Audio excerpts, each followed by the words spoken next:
Tipico della Sardegna, il pane carasau è perfetto per essere gustato da solo, ma può diventare anche il protagonista assoluto di gustose ricette come la pizza di pane carasau.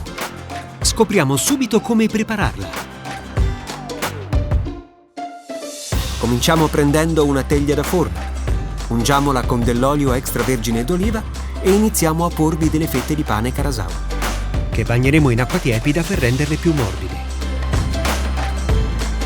Ora andiamo a preparare il condimento. Puliamo e tagliamo i pomodorini. Tagliamo anche la mozzarella arborea a cubetti. Disponiamo sia il pomodoro che la mozzarella sul pane carasau. Poi aggiungiamo sale e olio su tutta la superficie. Ora possiamo infornare.